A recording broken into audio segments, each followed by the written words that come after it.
Fairy tales have been around for quite a while. The term first appeared in the 17th century and managed to survive centuries of oral tradition, written word, and the moving image. They touched the hearts of generations of both children and adults. The good guys would always prosper and the villains would face macabre endings for their vices. These are moral tales with universal appeal, and that universal appeal is probably what has attracted many playwrights, novelists, and filmmakers to create retellings of these classic stories in new mediums. One of the most prominent names to adapt these fairy tales is Walt Disney. The Disney Company was originally an animation studio known for its silly symphonies that played down at the local Nickelodeon, but Walt aspired to make a feature animated film. After considering adapting Victor Herbert's Babes in Toyland and a live-action animation hybrid of Lewis Carroll's Alice in Wonderland, Disney decided to adapt the Brothers Grimm classic fairy tale Snow White, inspired by the 1916 silent film he saw as a teenager. He primarily focused on expanding the roles and personality of the dwarves and changing some of the less child-friendly elements of the story. After a lengthy production process that raked up a cost of $1,488,422.74, and that's not accounting for inflation, Snow White and the Seven Dwarfs premiered on December 21st, 1937. It did gangbusters at the box office. When adjusted for inflation, it had earned a cumulative $1,154,889,549, making it the 10th highest grossing film of all time. It was a prolific film that showed the world the potential of animated features, and so it was inevitable that it would fall victim to the scourge of the Disney live-action remake. At the time of publishing this, that movie hasn't come out yet, so the point of this video is to highlight what works about the 1937 classic and how they portray a good moral lesson to the audience, because, let's be honest, if the rest of the live-action remakes are any indication, Disney's going to absolutely bungle this. So without further ado, let's talk about Walt Disney's first feature-length animated film, Snow White and the Seven Dwarfs. The movie opens up with a storybook. This is a fairy tale after all, and it reads as such. Once upon a time there lived a lovely little princess named Snow White. Her vain and wicked stepmother, the queen, feared that someday Snow White's beauty would surpass her own, so she dressed the little princess in rags and forced her to work as a scullery maid. The key words of this first page is vain and wicked. We immediately establish that the evil queen thinks that she's the hottest woman alive, and the next sentence illustrates how her wickedness has driven her to this insane form of jealousy. She feared that someday a literal child would be more attractive than her, so she condemned her to a servant's quarters. And for context, a scullery maid was the lowest ranked position a servant could have. They were the servants to the kitchen maid and had little time to themselves, as they were constantly working. This means the queen basically tried to hide Snow White away to the lowest position in the castle to make sure no one could see her to see if she got hot. The next page builds upon this. Each day, the vain queen consulted her magic mirror on the wall, who is the fairest of them all? And as long as the magic mirror answered, "You're the fairest one of all," Snow White was safe from the queen's cruel jealousy. This page once again reinforces that the queen is dangerously vain. The fact that Snow White's life is in perpetual peril just because her stepmother's mirror may find her attractive one day tells the audience that the evil queen isn't just evil, but kind of off her rocker.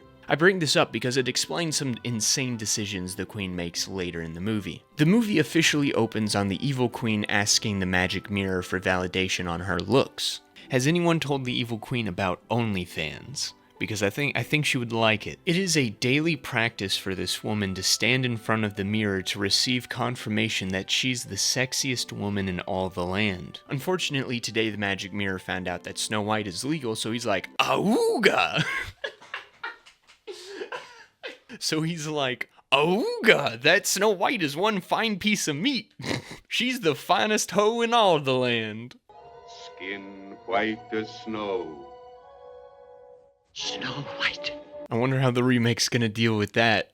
Obviously, this serves as the inciting incident of the film and once again reinforces that the queen's value of herself is derived by her status as the fairest in the land. We're then introduced to Snow White as she goes about her scullery maid duties. She sings to the doves as she works. This is her little I want song. For those who don't know, I want songs are usually the song a character sings in their introduction that establishes their motivations and desires, and in Snow White's case, she's wishing for a man to sweep her off her feet. It's a very basic song with simple lyrics, but it establishes Snow's desires in life. It also shows that her poor position in the castle and her awful living conditions at the hands of the queen don't really affect her.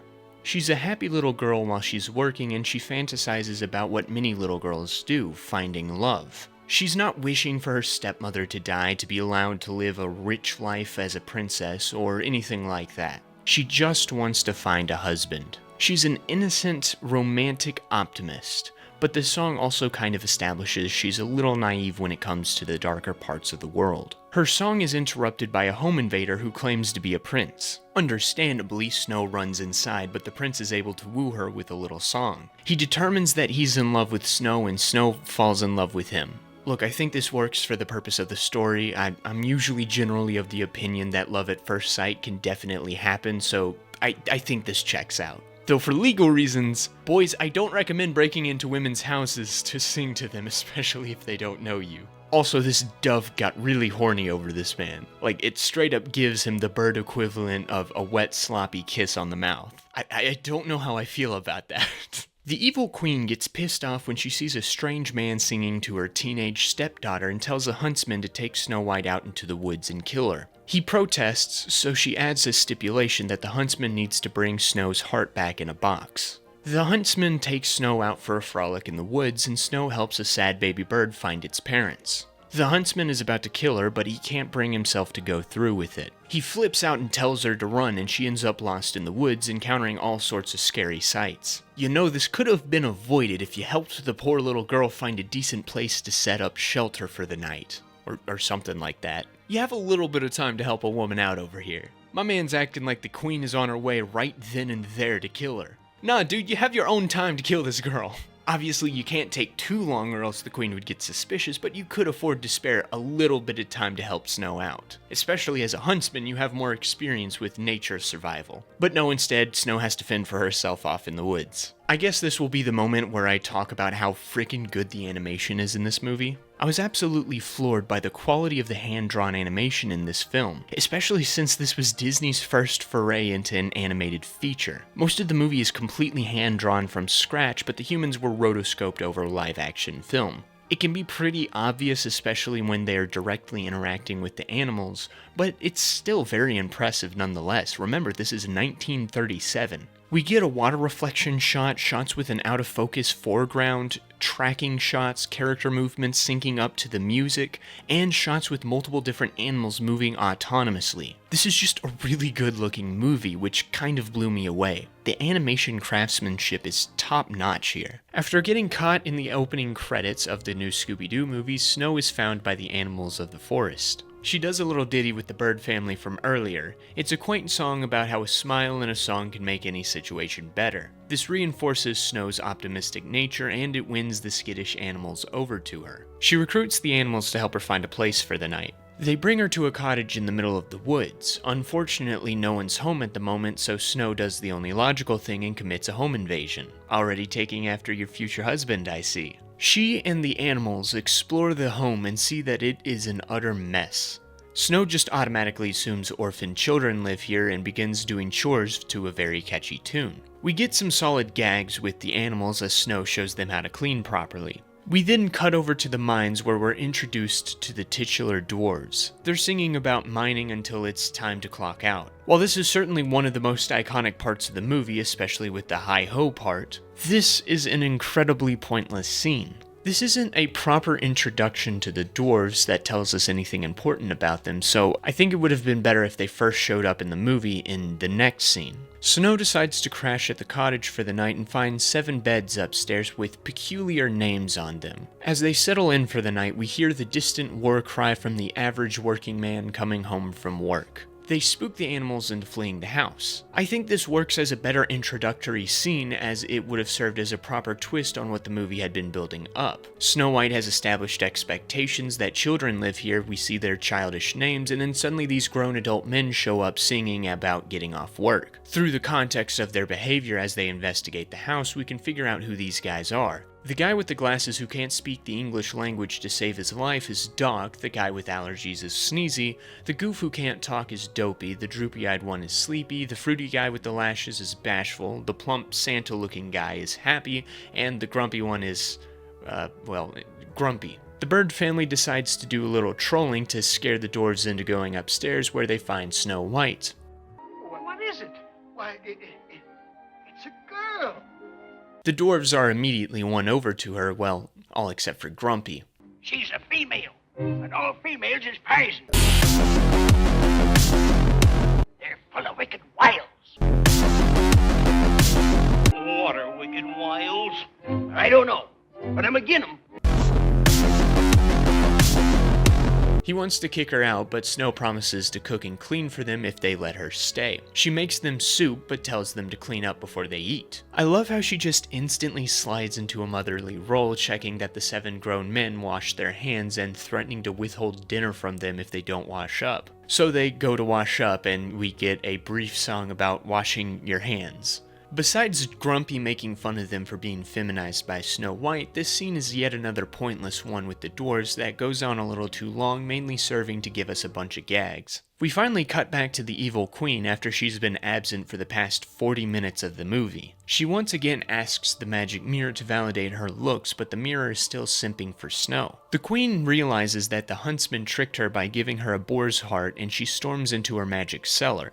She decides to disguise herself and kill Snow White. This transformation sequence is terrifying, but it's also hilarious when you realize that the queen literally just made a potion that makes you ugly and takes it to kill Snow White when she could have easily given it to Snow, making her ugly and securing the top spot as the fairest in the land. However, I think this works as a story beat, as the movie has established that she's kind of gone mad with jealousy, and this jealousy has sent her into a murderous rage. It's not enough for her to make Snow White ugly. Snow White has to be absolutely destroyed for daring to be more attractive than her. She starts looking for a way to kill Snow White and settles on a poisoned apple that will put Snow in a sleeping death. So basically a coma. Don't know why she wouldn't actually just kill her, but that works too, I guess. We then cut back to the dwarves' cottage where they're doing their yodel song. There is literally no point to this sequence. It's 5 minutes of just straight gags as Snow White hangs out with the dwarves. It doesn't introduce any new information or drive forward any plot or character stuff. It's a nonsense song.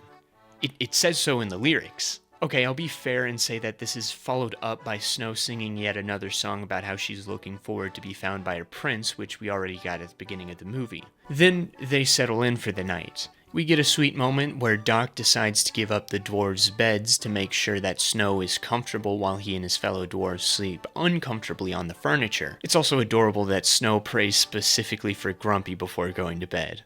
We then cut back to the evil queen who has finally finished her poisoned apple. She clarifies the actual effects of the apple. A breath will still, a blood congeal. Then I'll be fairest in the land. According to heart.org, that could cause heart attacks, strokes, damage to the body's organs, and even death. Not sleeping death, death. But hey ho, maybe medical knowledge in the 1930s wasn't as fleshed out as it is now. She also realizes that there might be an antidote to her poisoned apple and does her due diligence to see if her master plan can easily be reversed. Turns out there is. Love's first kiss. Good thing there's no one like that. Oh wait, you do remember seeing Prince What's-His-Face earlier, right? Those two are quite smitten with each other. You might want to take care of him too, just to make sure nothing goes wrong. To be fair to her, she does logically assume that the dwarves will just think Snow is dead and bury her before anyone gets the wise idea to make out with an unconscious chick. Well, I guess I can't blame her for not considering the fact that the dwarves would refuse to bury Snow and prefer to watch her decay in real time because she's just too hot in death. Speaking of, Snow sees the 7 little men off to work the next morning. Doc warns her to be wary of strangers, and Grumpy softens a little, also giving her a warning. He also kinda swoons over her too. Dude got that bald head ready to smooch, holy crap.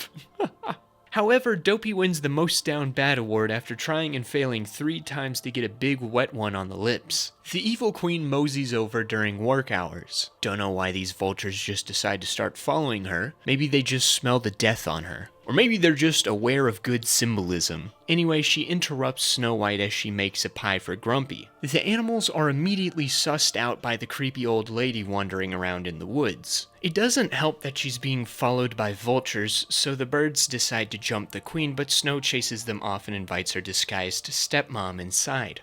The animals book it to the mines where the dwarves have just arrived for the workday. Damn, those animals move fast. The dwarves realize that the queen is at the cottage, so they run back to save Snow White. I love how it's Grumpy who's the one to rally the troops and the first to throw himself on a deer to charge back. It's a nice subtle moment that shows his character development. Back at the cottage, the queen has convinced Snow that the poisoned apple is a magic wishing apple and Snow just buys it. Oh, Snow White, you sweet summer child. Snow wishes for her prince to come whisk her away and takes a fat bite of the apple. And then she dies.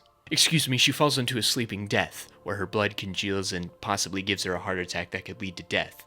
I'll be perished in the land. Yeah, you probably got some work to do in that general area before you can claim that. As she leaves, the dwarves attack her. The queen flees to some cliffs where she's cornered. Oh yeah, it's inexplicably raining now. The evil queen tries to send a giant boulder down to crush the dwarves, and then a bolt of lightning strikes the cliff, shattering the rocks and sending the evil queen plunging to her death. I don't think that's how lightning works.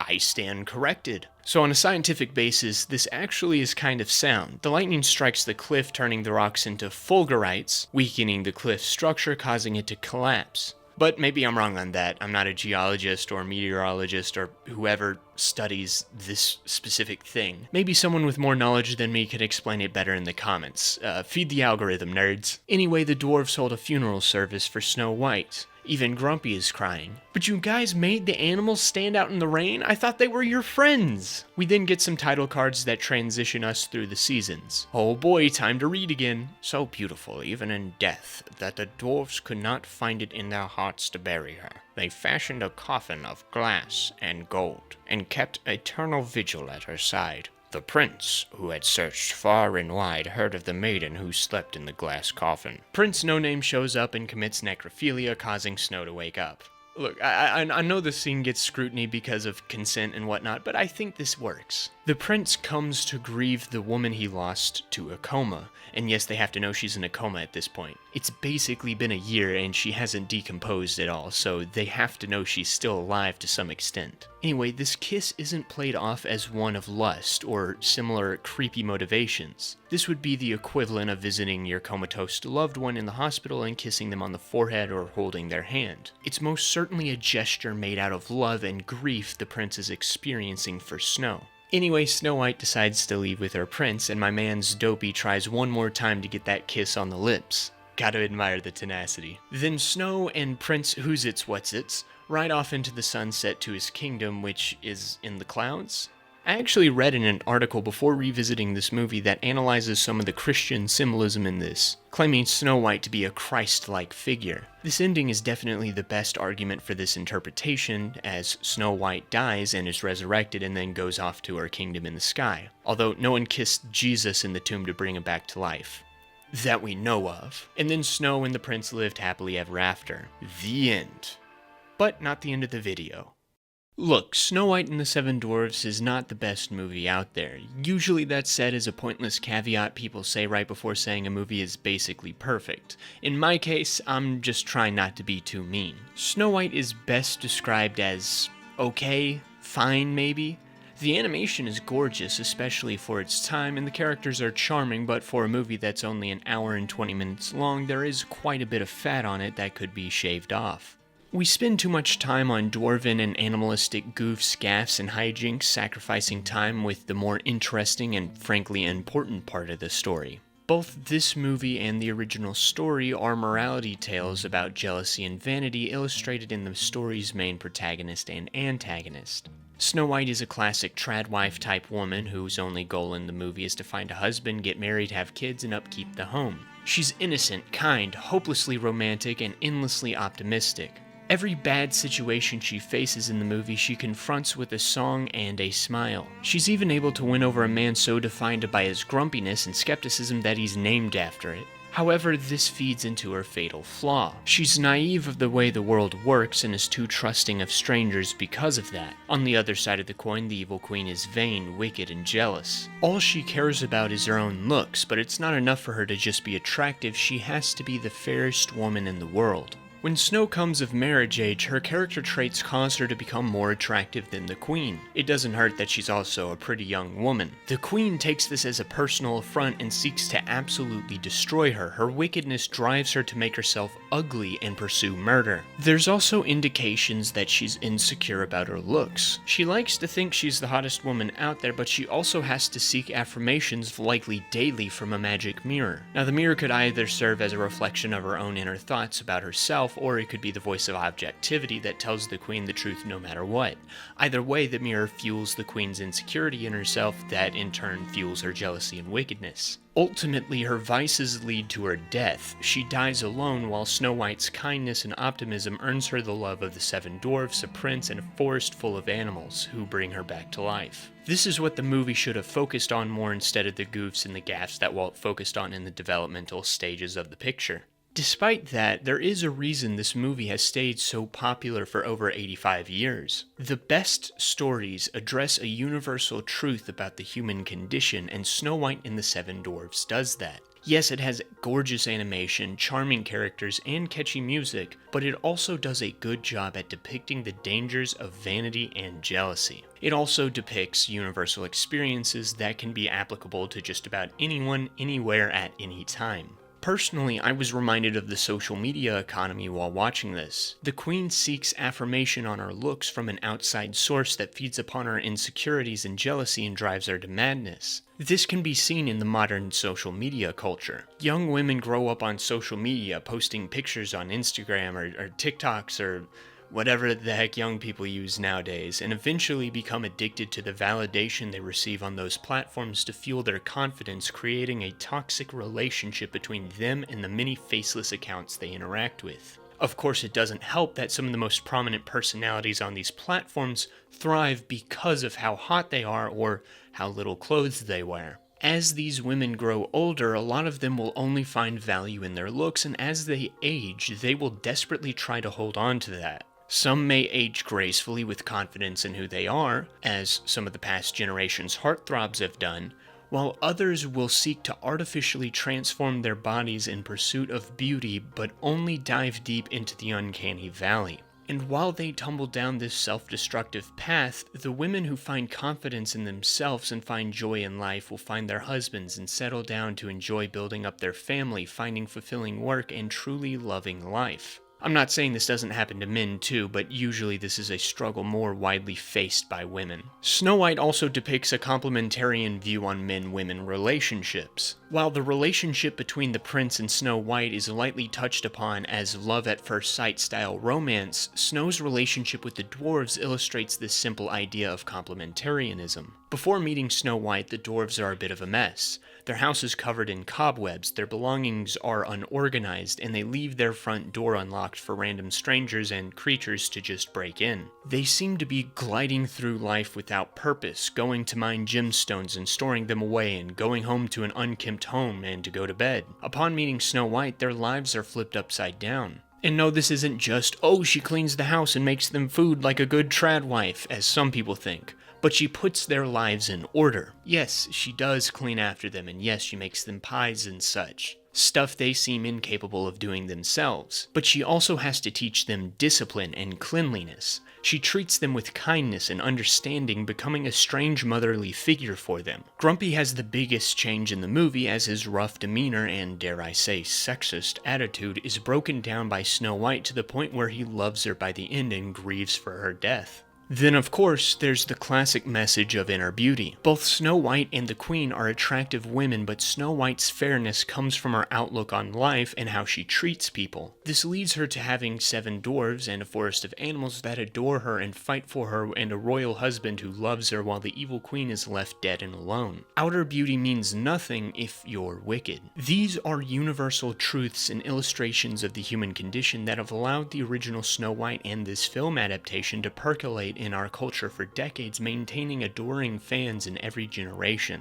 It definitely has a more traditional view of the world, something I can definitely appreciate as a right-wing Christian, but setting that aside, the warnings of the follies of jealousy and vanity are messages that everyone can appreciate, or at the very least can be reminded of. Before we wrap this video up, I want to point out some differences between the original Brothers Grimm fairy tale and the animated movie.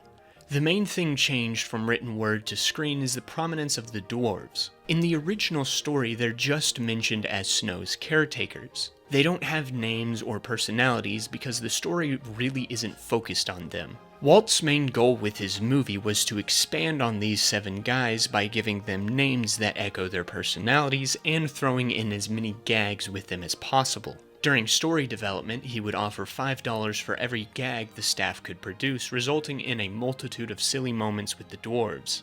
Like I mentioned earlier, I think this takes away from the overall purpose of the story, though Grumpy's relationship with Snow actually adds a bit to it. The fact that Walt changed the title from Snow White to Snow White and the 7 Dwarfs highlights this. Walt did choose to leave some elements from the original story out as well. He changed the evil queen's final fate from the source material. In the Brothers Grimm story, the queen is actually invited to Snow White's wedding, and the prince decides to punish her then and there, making her put on burning iron shoes and dance until she dies. Admittedly, this is kind of brutal and dark, which Walt understandably didn't want to include in something more geared towards children, even though it kind of would have been a more satisfying ending for the queen's character. The evil queen also attempts to kill Snow 3 different times in the original story as opposed to the 1 time in the movie. Each murder attempt lines up with one of Snow's key physical attributes. The queen first tries to strangle Snow with a white bodice lace to line up with her snow white skin.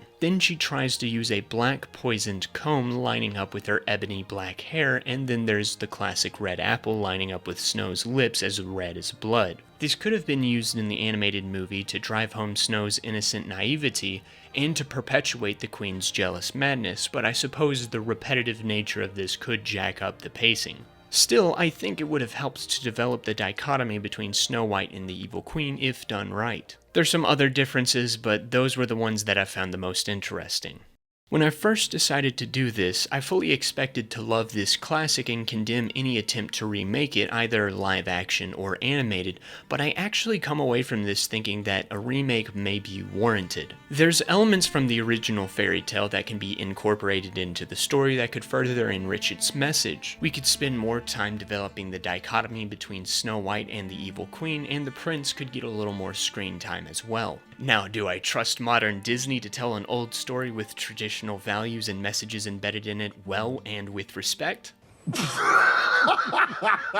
Hell no. However, I will say the idea of casting a supermodel as the evil queen and putting her up against a Snow White with a more girls next door look isn't a bad idea at all. Kind of a hot versus homely thing that follows the worldview of the original movie. I mean, it would help if Gal Gadot could actually act, or if Rachel Zegler had some, let's say, snow-like skin or ebony black hair, though to be fair, with all the homeless people taking dumps in the streets of LA, maybe all the snow turns brown when it hits the ground. But hey, at least a wig and a bag of flour can fix those issues. So while I was editing this video, some set footage got leaked of this movie, and I'm gonna be honest, it doesn't inspire much confidence. It's literally just a bunch of hipster stoners that rolled in from Portland. And only one of them is actually a dwarf. The rest of them are like maybe 5'5" at the shortest, it looks like. They couldn't even get that right. Although the blame falls more on Peter Dinklage for that one, so. Regardless of how bad this movie is most likely going to be, nothing changes that Snow White and the 7 Dwarves is a charming classic that, while flawed, speaks to generations of kids and adults alike. Jealousy can hide itself well, slowly destroying you. Either you can confront it to become comfortable with who you are and where you're at in life, or you can let it fester and let it destroy you. A heart at peace gives life to the body, but envy rots the bones. Thank you for watching. Hey guys, thanks for watching. I know this was a little different from what I've been doing with the retrospectives and such, but I wanted to give this a go and see if this could be something, see what the reaction is to that. So if you like this video, please leave a like down below, leave a comment on what you think of Snow White and the Seven Dwarves. If you're going to see the remake, if the remake's even warranted, share some stories of kind of your memories with this, because I know this is an old classic that a lot of people love. And while you're down there, if you liked the video and want to see more like this, I'm thinking about making this a series where I talk about other Disney movies, at least the ones that Walt Disney worked on, and maybe moving on to something else, because I don't know if I want to spend all my time on Disney for that long a time. But if you guys are interested in seeing more like this, please press that subscribe button. And yeah, that is it. I will see you sometime in the future, and I don't know when. Because I'm a very bad procrastinator. I'm working 2 jobs, and I'm trying to figure out my life. So, wish me good luck on that. Thank you guys for watching, genuinely. You guys are the best. Don't let anyone tell you otherwise. Stay blessed. Have a great day. Love you all. Good night.